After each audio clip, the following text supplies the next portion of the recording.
Liam na Sopoige, seo sean scéal atá le cloinstean ar fud na héireann, agus seo leagan a chuala mé ó maithir féin. Bhí Liam ó galachir na gua, bhí cearta ige ar thaobh bhallaí mhóir, taobh muid a ráid bhil a bhig a dtíor chanail. Sa chearta chéana a chaid sé an lálig agus páirt mhór doníthe agus é a gobair go cruúi a chu crúteach ar chapail.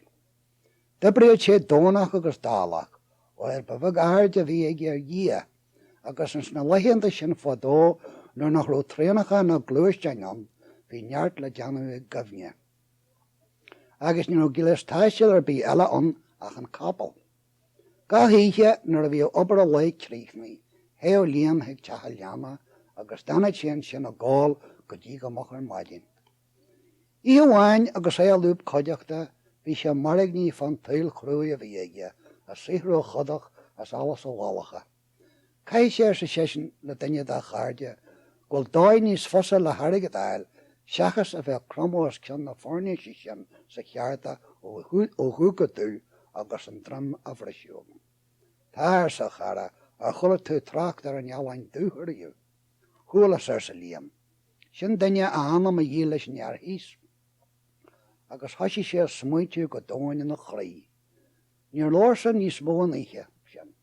Agus ní tamil thuis sin na bhla agus é a máú go fáil ar an eabhain dú. Chula sé aitéigen ní rós ige go háit, gur féidir teagháil a dhéanú leis a deabhal ach an patar náster a rá an bailach contrailte hard. Sé sin a taiseacht ag deidir na páidre agus ag tríichnú ag an tús. Chorid sé daras agus a gáil síostar a glúine dá, don chéadúir le bliantaí fada, thoisi sé rá ornaí an tíarna bonas ceann. Níor luithe a fácail deireannach na páidre nó an chéad agal a bachortha rá, níor luithe sin ráite aige na bhí splank filteach siltíán, agus nar a darg Liam suas bhí an deabhal an hasú a lár an orlair. Ca tuige ar golíteoram as riacht a dargadis ar sa Lucifer. Ba bhaithlam ar sa Liam ma hana ma dhílad, nó tá mé a deanú gol mé gol go hifran go béirbí. Tá go maith ar sa Satan, go dé tá dheabhalart in érig da anama. Tá ar sa Liam ba bhaithlam sparan arigid na míon folga chuige. Is cuma covéad a bhaine meas go mé sé a gcónaí lán, agus le na chuisian ba bhaithlam trí míanta. An chéad bhíon má híon daine ar bí sa chathir san sa cháneal nach mé sé ninneamh éirí go dtugad mé sé cead dá. An dara míon má thugan na nunne an scúb sin ag an bhla nach mé sé ábalta í agáil síos go dtugad mé sé cead dá. An tríomh míon má chur an daine ar bí a láhar an chrán úil sin atá fáis ag bon MacCarrain nach mé cuacht aige a láh a scaoilead an chrán ar an neamhchead dúsa. Tá mé sé sásta leis an waragúir san deabhal, a síniú mála airigid ag Liam. Seoit an mála, tá na 3 míanta agad agus tucha mé sé ag an 8 mbliain le thuathóirtlam go hifran. Bhí splank thuilsíon agus bhí an fear dú ar hiúil. Darg Liam sa sparan, bhí sé lán óir. Ghoirt sé cud den óra machar an tabla ach bhí an sparan lán go fáil. Thoisi sé a ghausa agus a léimní, tá mé sever, a dúirt sé ríis agus a ríis eile.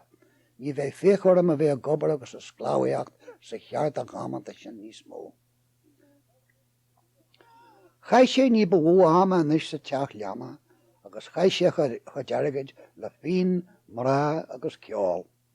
A chuir na 7 mbliana hart agus níor bhaithí Liam an táimid leanús teach.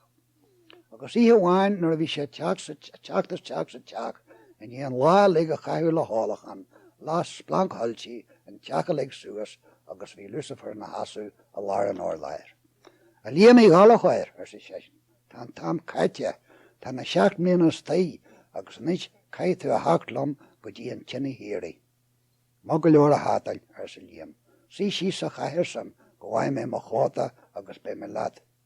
Hí an deabhal síos ach ní thug leis éirí, bhí an hón grámaid an tíocha. Lig tú éirí ar sa sesin le Liam, mu sé ar sa Liam chaligam. Well, lig hí me heid thuráis go hifran agus gan teach daráis go ceann 8 mbliain eile. Tá buairte agad orm ar san deabhal, a mo mé. Agus a bhaitiú na súl, bhí sé hiúil a splank haltí. Bhí Liam sásta níos gur an fear dútha mí, agus ba gcurid go nearna sé dearmad den deabhal. Lean sé le na húil drolaach agus ní móna gur bhaid sé na 7 mbliana go háart. Ihe bháin agus é na líar meisce chula sé tarman uafasach tarní. Oscail sé suas agus bhí an deabhal na hasúas a chunne, go sé éis sé Liam í galahhair sesin.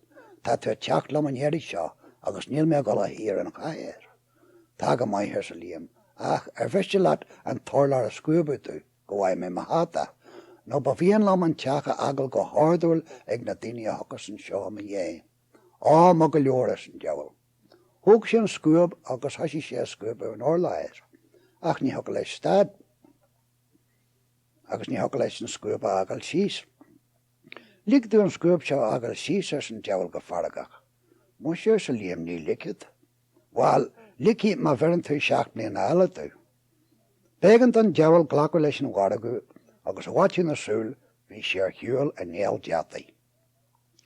Chuir na 7 mbliana hart mar chuir na 4 bliana déag eile. Agus ihe bháin agus Liam ar tí go amach ag an teach leanna, hí splanc thuilsíán agus bhí Lucifer na hasú ar lig an doris.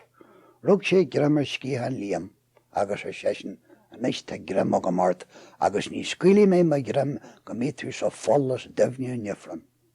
Tá go maithir sa Liam, aithníam ggóil mé búilte, ach cogur a hataing an mé an tartart an amabí. Tartar san deabhal, ar chula tú a riomh ar hart an deabhal, nach cinnte go mé an tartarm. Well sa Liam, tá úlaí deasa dearaga a fása go meid bon mo gáí, gógus fáid cean da chéan. Hui an deabhal is teach sa gáí agus chuirse a láh ar chrán an nual. I ra mé a láh don chrán agus ní rú sé ábalta í a scuile sír. Lig tú me láh bhaint an chrán seir sesin, leog a chalige me sa Liam. Wa ligi me dit ma imíonn tú leat a reis go hifran agus gan teacht a reis go deám. Ní an darna sí sa bhúlaí ag Satan ach tóirtis teacht a Liam agus Jimmy sé an a lasracha tinne. Bhí Liam ar a hafhín Scealta níos. Ní ó contarte bíon go deacu an deabhal a reis ag an 7 mbliana agus bhí sé tríam le blianta fád a chaú a gáil agus a ragarní. Ach an níhí sin fuair Liam ó galachir bás an a cholar. Hui sé suas he geaftaí orga chathir na glóire. Dark ní padar amach agus ar sesin, an tusa tána Liam í galachir, ná díl tú danam leis an náhaid a mé leat síos go hifran na seo, agus chuid sé an geafta óir go grod. Hui Liam síos he geaftaí dúa riocht an dorachadis. Dark an deabhal amach agus dúirt a mé leat a galachirí, níag tusa teachtas teach an seo, tusa agus de chathir, de scuúb agus de chránúil, níamach í tú clasar Bheal ormsa. Ca háit a rathí mé mar san sa Liam, ní ligi padar mé as teach agus ní ligi tusa. Fánan sin bomáid sa Satan. Jimmy sé agus hanig sé ráis agus sopa glásta in a lábhaige. Seoit ar sa sesin, a mé leat agus dean ifranta a chud héan. Chlach Liam an topag agus Jimmy sé leiche, agus an lá sin go dtí an láinniu, tá sé go hart fá 40 na héran, agus má bhíonn tú amar bí am mhuí sa chéran san líche, tifí tú solas a bhádhuiid. Ma héid tú go dtí an áitiró an solas, bei sé có fadar a hiúil is bhí sé cheadú a tháinig tú é. Agus ma leanan tú é cailthir sa chéran thu, mar sé sin Liam na Sopoige agus a chud héan de ifran hart timpeall léir.